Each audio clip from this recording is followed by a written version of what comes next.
is Shanta Ras and Dasya Rasa. So they can have the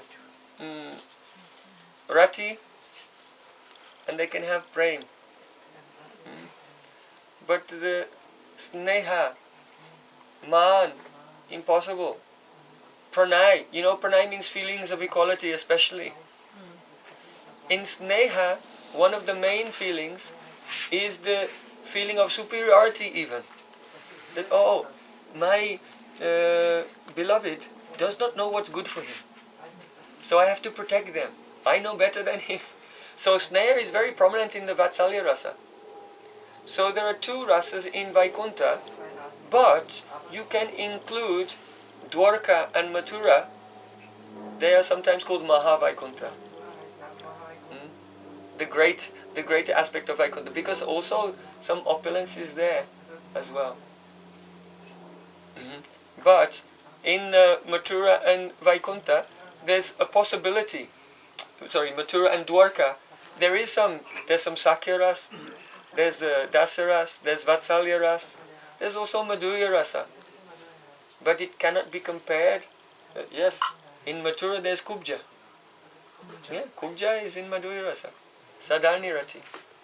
And in Dwarka there's Madhurya rasa, Rukmini, Satyabhama and so on. In Mathura, the Mathura Raman is also. The young girls of Mathura. So, those rasas are there, but it cannot be compared to the Vatsalya, to the Sakya and to the Madhurya of Braja. Because Dwarka is called the Madhurya Mishrit Aishwarya. And Mathura is higher, that is Aishwarya Mishrit Madhurya. In other words, in Mathura, the basic mood is sweetness, but there is some Aishwarya mixed with it as well. But Vrindavan is called Kevala Madhurya, pure sweetness. No one thinks Krishna is Bhagavan. For them, Narayan is Bhagavan, and they pray to Narayan. Please bless our boy Krishna. Yes, Prabhu. Okay, so there's 5 types of relationships that Krishna actually has with the devotees. I'm just wondering what the relationship is that if you want to go for the goal of being a manjari, so that, because is that in the servitor mood? Is that in the lover mood? I'm a little bit. Could you just actually? That is a good question, because many people tell manjaris are industrious. Yeah. Because they're dasis. So they're maid servants of Radharani, so they're industrious. But this means you have thrown the Bhakti Rasamrita Sindhu out from the window. I didn't accept that when I... Because the Vishai, the object of all rasa, is Krishna. He is the object of all rasa. So yesterday we described how the Raganuga Bhakti has 2 aspects, Sambandhanuga and Kamanuga. So if the gopis are in Dasaras, then there will be Sambandhanuga. If those who are following the mood of Braj gopis or following the manjaris, there will not even be the Tatat Bhavi Ichamai aspect of Kamanuga. They'd have to be in Sambandhanuga. Because Dasya is a Sambandha. But all gopis are in Madhurya rasa. And the object of their rasa is Krishna. And their love for each other is a Sanchari Bhav. Love for each other is a Sanchari Bhav. It's based on their love for Krishna. I'll tell you why. In Vrindavan, there are many different groups of gopis. Chandravali's group, Radhika's group, Shamala's group, Padma, the Bhadra's group. And each of them have their group of friends. Who decides who will be in which group? How is it decided? It is decided by the type of sneha, the love that they have. Radharani's love is called Madhu Sneha. It is love which is hot and sweet like honey. But Chandravali's love is called Grita Sneha. It is a love which is smooth and cool. Like when ghee is put in the cool, it becomes more condensed. So that means the love of Radha and Krishna, Radhika's love becomes more intense when the protocol and the etiquette is neglected. You know, if your beloved will come, then you should stand up and greet him very humbly and offer him a seat. So if Krishna is coming, Chandravali will stand up and offer a seat to Krishna. But if Krishna is coming and Radharani is there, then Radharani will tell her Sakis, oh, look, Krishna is coming, ignore him. No etiquette at all. She will ignore him, pretend that she didn't see him coming. Like this. So, her love becomes more intense when the etiquette is neglected, but Chandravali's love becomes more intense when there's more honor, more respect. So, they are called Madhu Sneha and Grita Sneha respectively. Now, other group leaders, they have mixtures, different degrees. So, the groups which have more Madhu Sneha are friends with Radhika's group. And the groups which have more Grita Sneha are friends to Chandravali's group. So every gopi in Vrindavan gravitates towards that group leader who has a love like their own. A love like their own for Krishna. You understand? In other words, the friendship, the bondage of friendship that each gopi has with another gopi is because of the type of love that they share for Krishna. And therefore the love of the Sakis has, it's called Krishna Rati Mulakatvat. It is based on their love for Krishna. And therefore the love for the gopis' loves for each other is a Sanchari Bhav. You see? The difficulty you actually have is that if you look at some of the manjaris, they're dedicated to Radharani. Yes. And that's their object of service and attention, and so they're not really that much attracted to Krishna. So I'm just saying, do those manjaris... This is all rasabas. This Qatar is all rasabas. You cannot tell they're not that much attracted to Krishna. Everyone in Goloka Vrindavan, even the grass, is mad about Krishna. Right? Everyone. So, this is important to understand. I'll tell you why. Because sadhana is your practice. So the goal of sadhana is rati, bhav. So if you don't know what your rati is, what the bhav is you're trying to get, how can you do sadhana? How can you do sadhana? Not possible.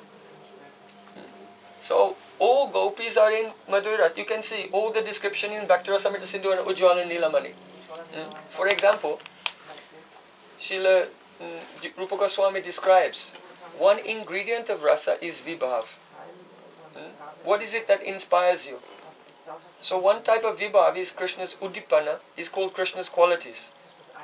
So there in Ujjwala and Nilamani it's written that for all the gopis, Krishna's qualities are the main vibhav of love. And the Sakhi's qualities, Radharani's qualities, Gopi's qualities, they are tatastha. They are tatastha, marginal. That means that it is Krishna's qualities that inspire your love directly. And Radhika's qualities inspire Krishna's love. When Krishna is inspired by Radhika's qualities, his qualities change and that becomes your direct vibhav also, as well. So, in Ujjwala Nilamani it's written how the manjaris, when they're born, in their childhood, they love Krishna, but it's not Madhurya Rati yet. As they get older, then Madhurya Rati comes for Krishna, attachment to Krishna, but they haven't met him yet. So there, one manjari, Mani Manjari, she's speaking to a gopi, a young girl who's fallen in love with Krishna. And she says, Vayamidam anubhuya shiksha maha kuru chatare saha radhikeva sakhyam priya sahachari anta bitha hari pranaya pramoda lakshmi. It means, oh my dear Sakhi, I want to tell you something. And this instruction I'm giving you, I have realized it myself. And not only me, but all of my Sakhis have realized this. You should just try to cultivate your friendship with Radharani. Then that gopi said, what? So I shouldn't love Krishna at all? I should just try to cultivate friendship with Radharani? Here Sakya means friendship. That's another thing to understand. The Manjari's love to Radhika is Sakya, friends. But they're very clever. Though they're qualified and eligible to be her friends, they take the humble position of being her maidservants, because that allows them to enter into the possibilities of service that are not possible for her friends. You understand? They're Sakis. All Manjaris, they're called Nitya Saki. But they are very clever, and they take the humble position of maidservants so that they can serve Radha Krishna when they are together. Because the Sakis, they'll have to be at some distance at that time, the others. So here, Mani Manjari, when she gave this instruction, that gopi said, but should I not love Krishna? Mani Manjari said, don't worry about that.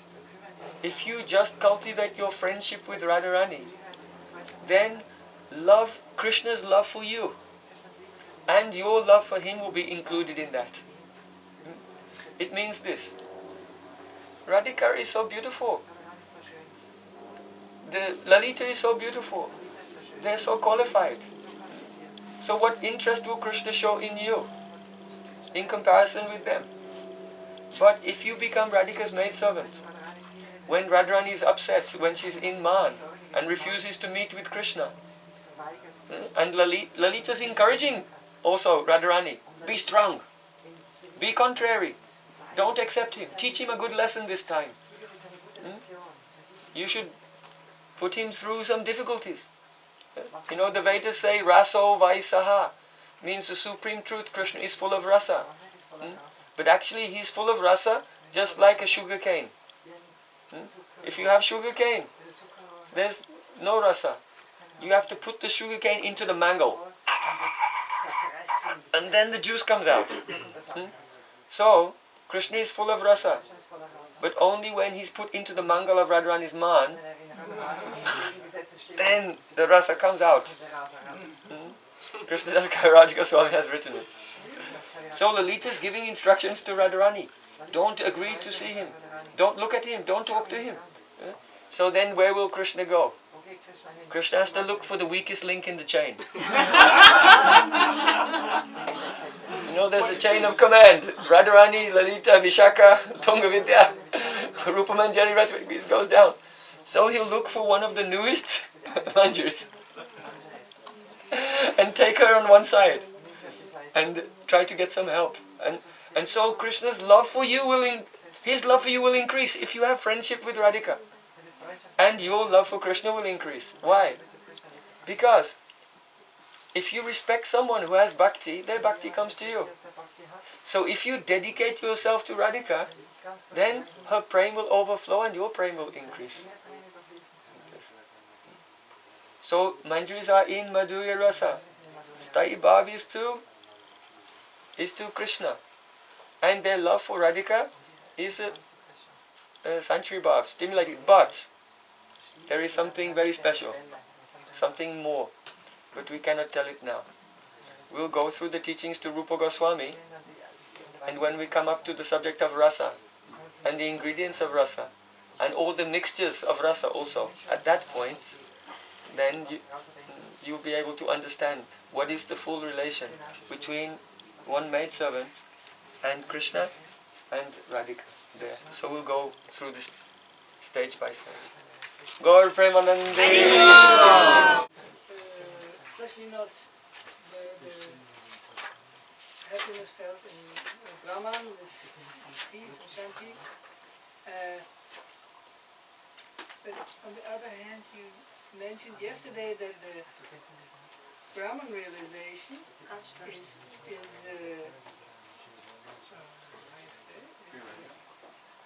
it comes first. It comes first. Yes. Yes. So, in which form does it appear? Actually, Brahman doesn't have a form. But I understand what you mean. Huh?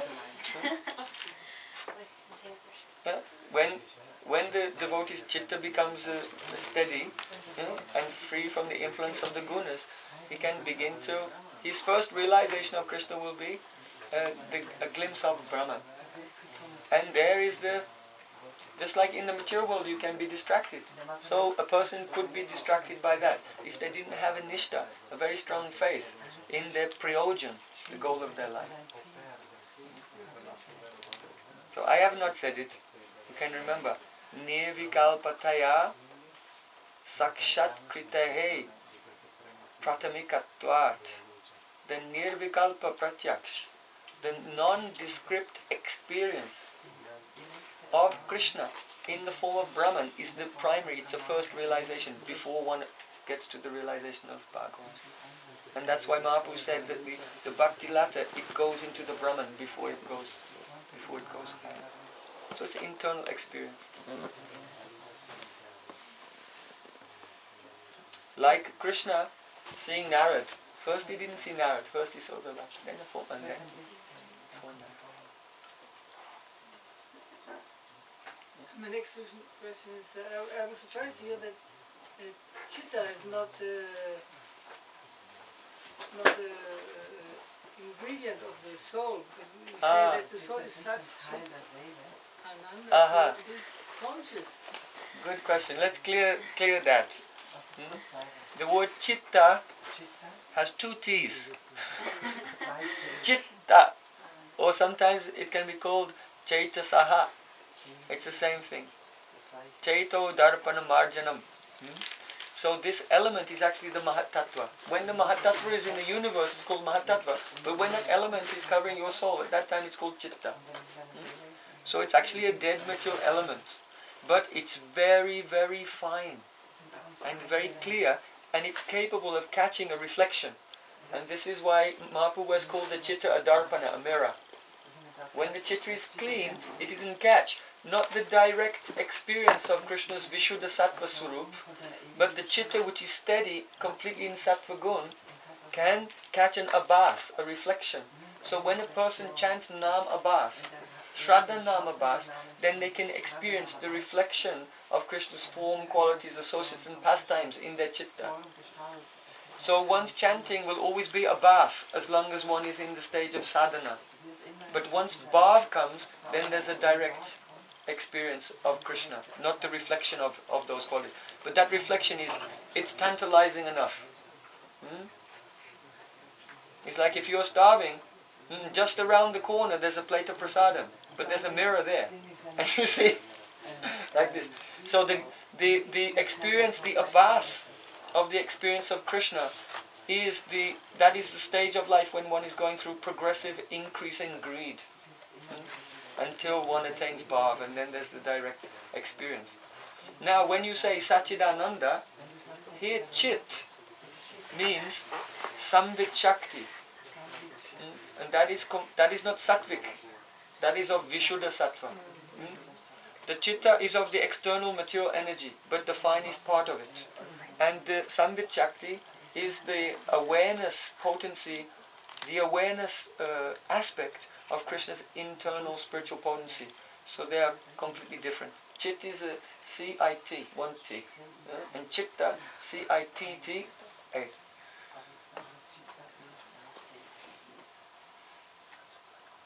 Is there any other question? You have? No, I think Bhagavati always has 10 questions.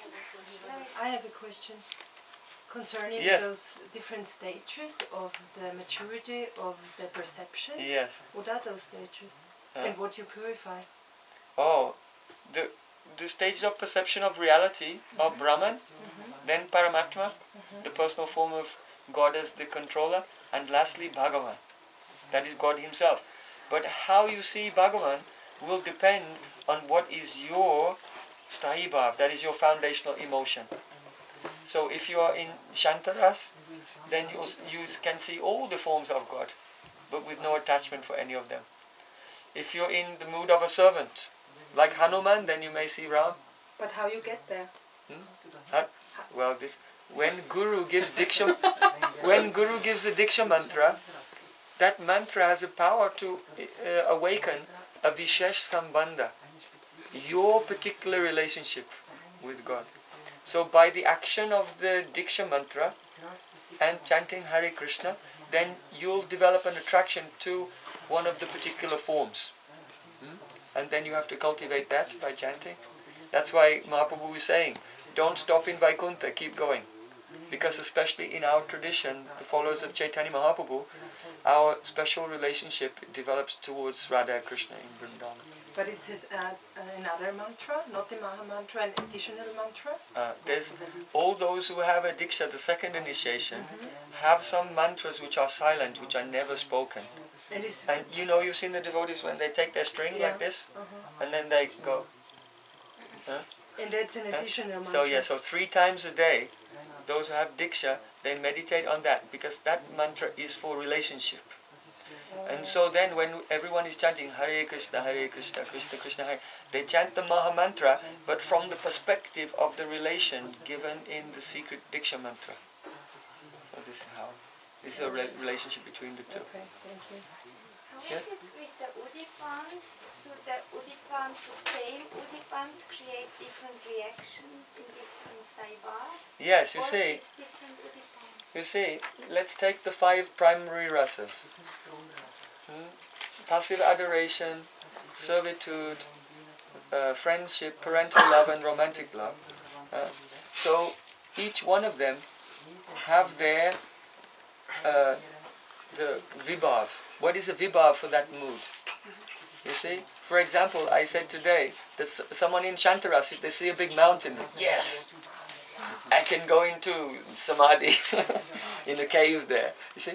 But for someone in Vatsalya Ras, they see a mountain, so what? It's not a big deal for them. But if they'll see a child's toy, or small shoes, then so depending on which mood a person is in, then the udipanas or the stimulation of their mood will be different. And the anubhavs also. So sometimes the anubhavs are divided into sadharana and asadharana. That means reactions which they may share with people in other rasas, and reactions which are exclusive to that rasa. You see? Like, for example, the cowherd boys, they may like to wrestle with Krishna. So, the gopis also may wrestle in a different way, like this. So some things may be overlapping, but there's something which is unique to the boys. For example, if Krishna will start quarreling with a gopi, then the boys will stand shoulder to shoulder to him and quarrel and argue on his behalf. But then when that gopi goes away, then they'll quarrel with Krishna on her behalf. But not in her presence. So this is an example of an asadharan anubhav of the Priyanama Sakhas. You see? So all of the rasas have some reactions which are maybe in common with other moods, and something which is special just to that mood. And that is true of each one of the rasa samagris, of vibhav, anubhav, satvibhav, sanchivibhav. And also of the stages, prem, sneha, pranaya, rag, anurag and so on, each rasa only goes so far. Each rasa only goes, shanta is rati, dasa it goes up to prem. And for those in Vaikuntha, but for those in Dwarka, it may become up to rag. The Vatsalya Ras goes up to anurag, rag anurag. And the boys, it can go up to the Prinama Sakhas can just about touch Mahabhav even. And the gopis, they have Mahabhav, Rudabhav. But only the gopis in Radharani's group have Adi Rudra Mahabhav. And only Radhika herself has Madanakya Mahabhav. So when you gradually, under the guidance of Guru and Vaishnavas, study all the various stages, then you can see why the certain rasas are considered to be superior to others, because the Sthayi Bhav extends further. One thing that you should know is Sthayi Bhav is one. Shuddha Sattva Visheshatma is one.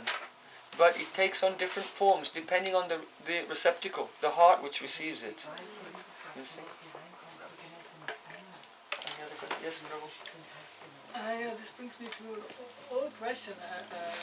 That is, I've seen devotees, very nice devotees, that they got the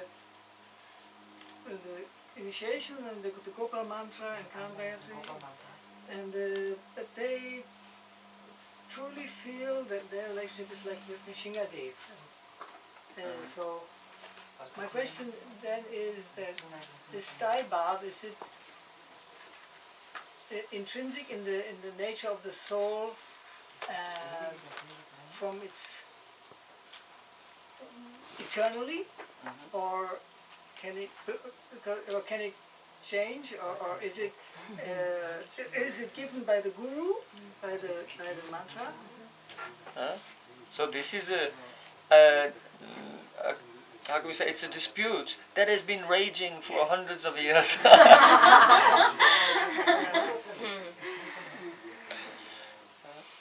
And there are many different sides also to the discussion.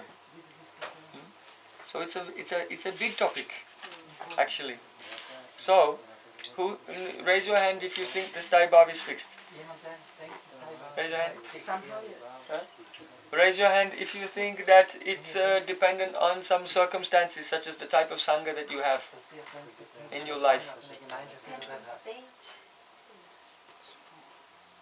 Okay, so there's different some doubts are coming here and there. So now it's quite late. Think about this. This is an exercise for you. In Sadhu Sangha, we should be stimulated to think, not only regurgitate whatever we have heard. We should repeat what we have heard, but it should be digested in a proper way and can be expressed in a slightly different way according to the audience, the challenges of our audience, and so on. So think about this very deeply, and I want you to put yourself in the shoes of both sides and think of all the reasons why you can make a case to say the Thai Bhav absolutely isn't fixed. It depends on whom you associate with. And make all the opposing arguments, no, it's completely fixed. There's nothing you can do about it. And then in another class, maybe in the evening or tomorrow morning, as part of that class, we'll have some discussion about this. I may select some of you to speak and represent one side or another side, so we can churn it. And then we'll look at the conclusion and see some of the challenges, why it sometimes appears to be this way and why it sometimes appears to be that way. That's good. Okay? So. Yes, Krishna Chandra Prabhu. It's again for these udipanas.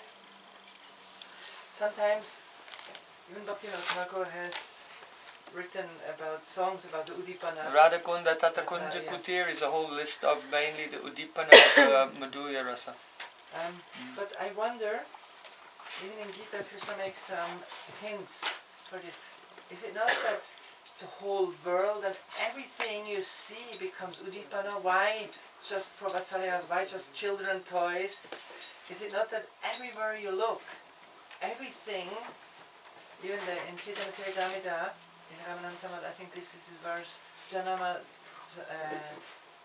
Stavra Dangama Dekina Dekitanabate Savatoi Nija Ishtadeva Spurti. Yes, you don't even see certain forms, you just see your Ishtadeva. Is it not that everything in the whole creation is every time udipana? Well, this is a very deep. You see, when a person is in a very high level of bhav, then everywhere they look, they may see their Ishtadev. There are also different, the Mahabhagavat has 4 levels of experience of seeing his Ishtadev. The first level is, he doesn't even see what's in front of him. He just sees the form of his Ishtadev. Stavra Jangana Vedeki Na Deki Taramurti.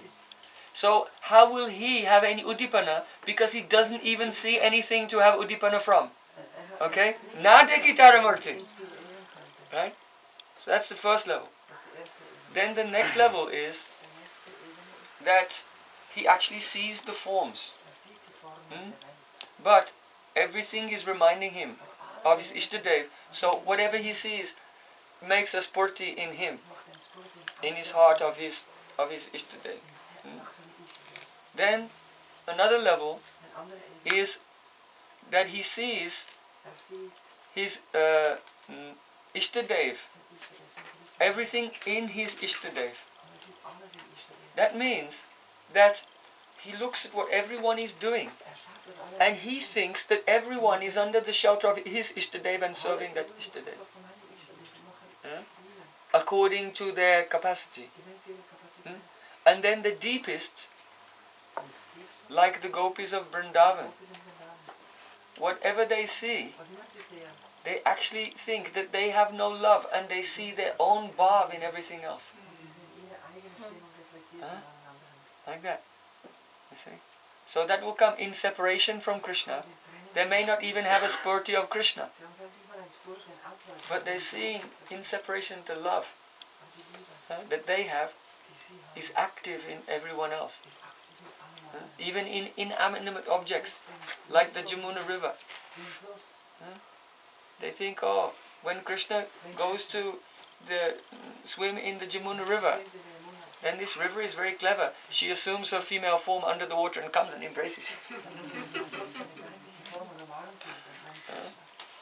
That's why she's got so many waves, because this is waves of ecstasy. So, these are different levels of experience. So then the question comes, if everything, when one is in a high consciousness, if everything stimulates you, why have particular udipanas being given there for different rasas? So you understand Krishna Chandra's question?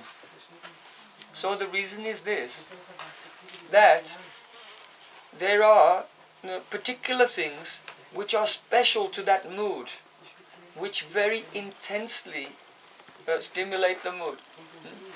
Today we told of 5 primary rasas, but there are also 7 secondary rasas.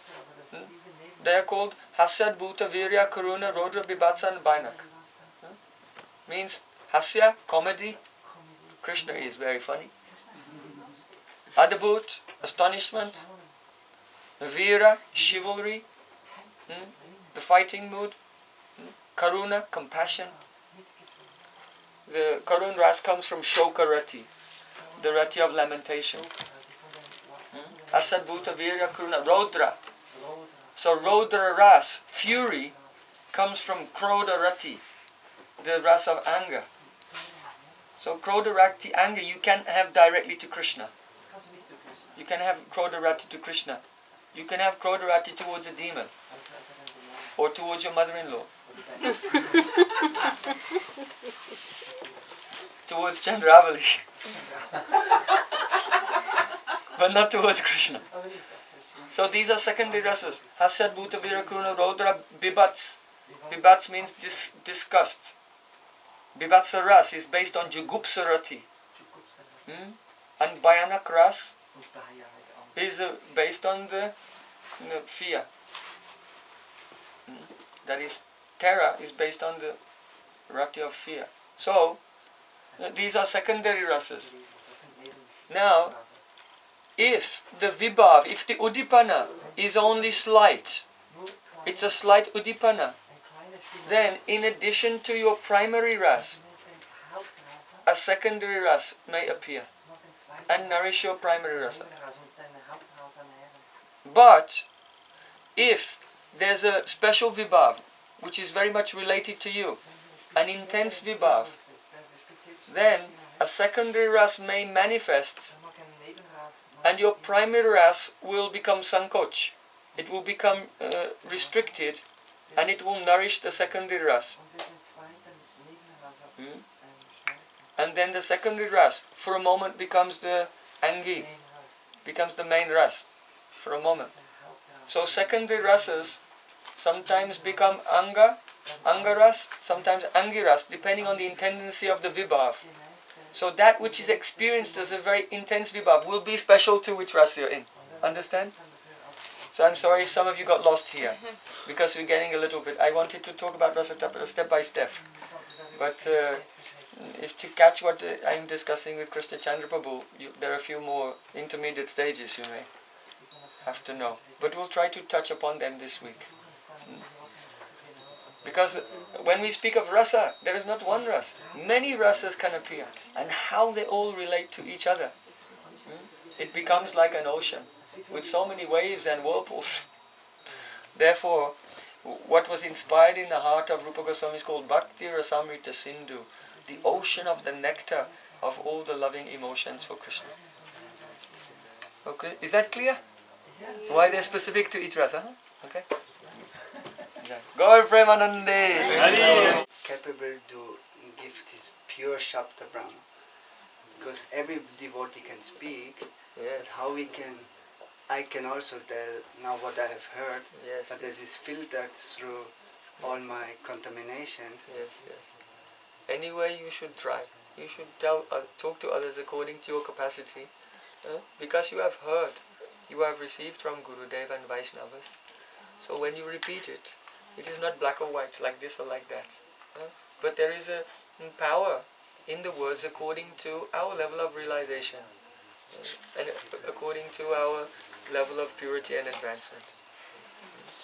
But the pure Shabda Brahma can only be experienced by one who, be vibrated by one who has had this boat. You see? We have discussed this somewhat in the Schweibenalp. But later this week we'll discuss in more detail that the epistemology of divine knowledge is called the Spot Dharma. That is, the sound itself is non-different from the form. And when it touches the heart, at once it displays those qualities.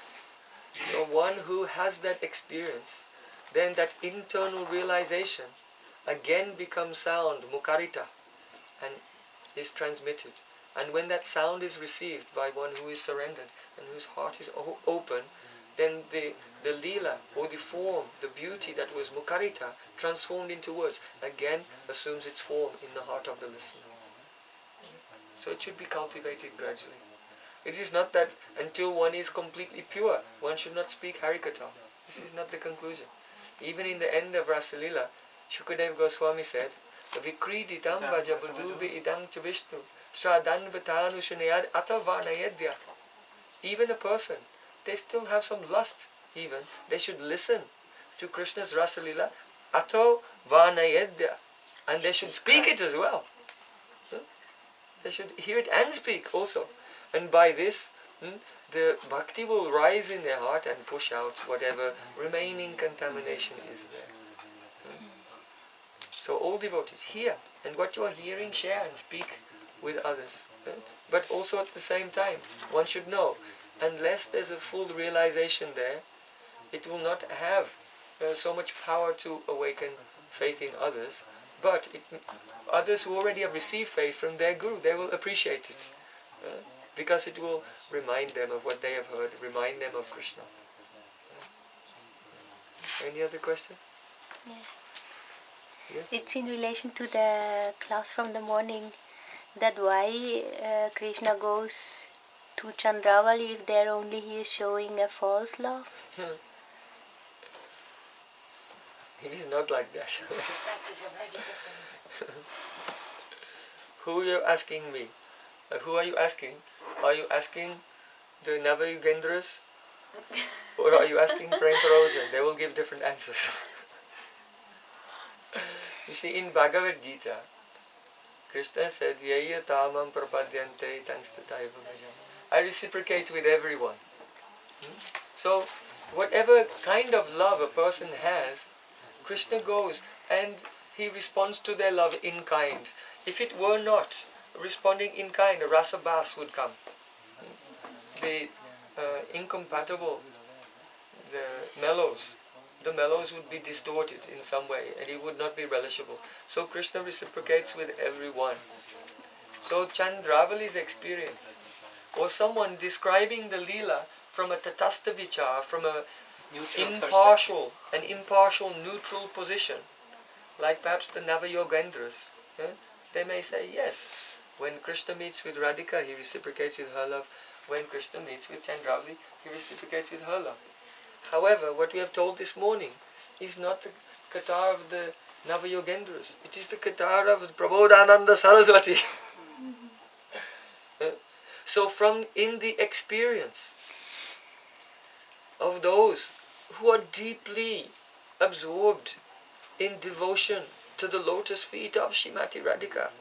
They have such a abhiman. Radhikara dasi jadi hoy abhiman. They have such a pride in being Radharani's maidservants that in their experience of reality, they know the heart of Shyama Sundar, that any other mood, the love of Chandravali, the love of Yashoda, the love of his friends, the prayers of the sages, dangerous situations caused by the attack of demons, at any moment, or rather not at any moment, can Krishna's absorption in the Radha Sangha, Ras Unmata Swarup, the form of Krishna which is maddened by the flavors of association with Radharani, that feeling within him can never be eclipsed by any other feeling. And therefore, those Sakis of Radhika, who are deeply dedicated to her, they proudly say, oh, if he meets with another gopi, it is Abhinay only, because his love for my Swamini cannot be eclipsed by any situation. So this katha is not for the philosopher. This katha is the Shavana Kirtana Jale Kare Se Chant. When the Bhakti Lata has arrived in Vrindavan, then this katha becomes very, very relishable, very intense, because it is the stimulates the Siddha Abhiman. Gaur Prem. I have one question. One question. Who is that? Bhagavati. Sorry, can I ask? Oh, Bhagavati, the other day you asked me a question about Vaikuntha. How does the Prem develop in Vaikuntha? So I said there is only Shanta and Dasya.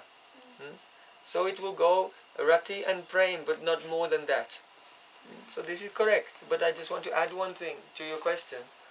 That is the, don't think that those are in Dasya Bhav only go up to Prem. Those who are in Dasya Bhav in Vaikuntha only go up to Prem. But those who are in Dasya, in the high levels like Mathura, Dwarka, devotees like Arjuna are in Dasya, actually, mixed with some friendship. So there are four types of Dasya. They are called Adhikrit Dasya, like demigods, Brahma and Shiva. Then there is Asrita, like the residents of Vaikuntha, or the four Kumayas, after they went to Vaikuntha and attained their Prem. So their love only goes up to Prem. But the higher types of Dasya, they are called the Anuga and Parshada also. They may go Prem, Sneh, and up to Rag also. So in Vaikuntha Lok, where Narayan is, there's only Shanta and Dasya, and it will go up to Prem.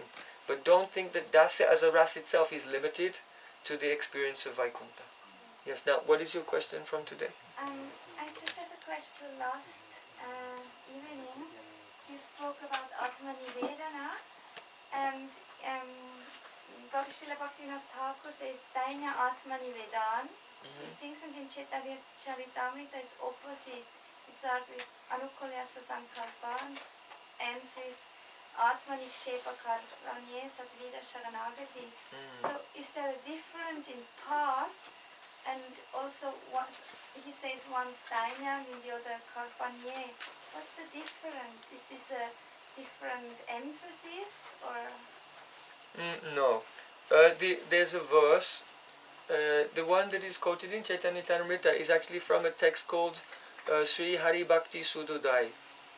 Anukul Yasya Sankalpa Pratikul Yasya Vajana Rakshishati Vishwasa Goptitva Varnamtada Atmanik Shepanakapanye Sadvida Sharanagati. So this is from Hari Bhakti Sudodai. It's a Sanskrit verse. But now you are quoting from Srila Bhaktivinoda Thakur. Dainyo Atma Nivedana Goptitva Varana. So this is a Bengali song. And so he's used the word Dainya, which would be more familiar to persons speaking Bengali than the Karpanya, is a very Sanskritized word, which would be less understood. But Karpanya means wretchedness, and dainya means dinata, which also means wretchedness. So the meaning, the feeling of one's wretchedness, one's worthlessness, one's ineligibility, the meaning is exactly the same. I have to save something for the morning bath. Now the order, the order here is not also important because when Vaishnavas are composing poetry, obviously the verse of Hari Bhakti Shuddhodaya is in a particular chanda, and the song of Srila Bhaktivinoda Thakur about Shanagati is in Paiwar, which means Bengali couplets. So they've just rearranged the words in such a way that it fits with their respective meters. So it's not necessary to read something different into this. Srila Bhaktivinoda Thakur is expressing the same thing that Mahaprabhu has taught in regard to Sharnagati, quoting from Hari Bhakti Shuddhodaya. Yes? Is it clear? Yes. Yes? Thank you. Yes, Krishna Chandra Prabhu. Regarding this Shraddha, it looks like when we say Krishna Bhakti Hoil, Savakama Krita Hoil, and Chitta Vritti Vishesh, it's like a tendency in us that we understand, oh, there's nothing else to do except Krishna Bhakti, this is Shraddha, and it's a special tendency in our heart.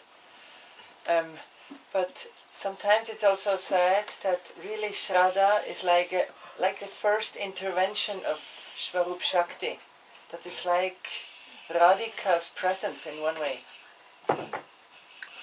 So, Bhakti, from the beginning, Ado Shraddha, to the end, to the highest, through Prem Sneh Mantra, up to the Mahabhav of Radhika, is all one, the Shakti. Only different degrees of intensity. So, Radhika's love is highest Mahabhav, and the Shraddha is the tiniest, most minute and indivisible particle of that. But remember, it's a Shakti, so it's a vritti. It's not a substance. It's a vritti. It's a motion, you see. And so, when that transcendental vritti from the heart of a pure devotee touches our chitta, it makes a vishesh sanskar, a special impression there, which then begins to control our activity. So in this way, there's an impression in the chitta, that is the effect on the substance. It is the action of the vritti of Swarup Shakti on the substance of chitta. And so it should be understood in this way. Yes, Radha is divine and transcendental from the beginning. But how does it begin to permeate our gross and subtle body in the stage before we're actually aware of our soul's nature? I have a question. Concern, you said this morning in order to attract Krishna, to worship Radhika, but why chanting the holy names? Why not chanting Radhika's names? Oh, first of all, if you sing Radhika's name, she's not too impressed. She likes to hear Krishna's name. So by singing the name of Krishna, Radharani is very, very pleased. And furthermore, the Maha Mantra is a Yugal mantra. That means Radha and Krishna are both there. Because the word Hare has two meanings. It is the vocative case of Hari, but it is also the vocative case of Hara, which is feminine. So Hare Krishna means Radha Krishna. And so this Yugal name is very sweet. By the name of Radhika, Krishna becomes pleased and attractive, and by hearing the name of Krishna, Radhika is pleased and attractive. So the Maha Mantra is perfecto.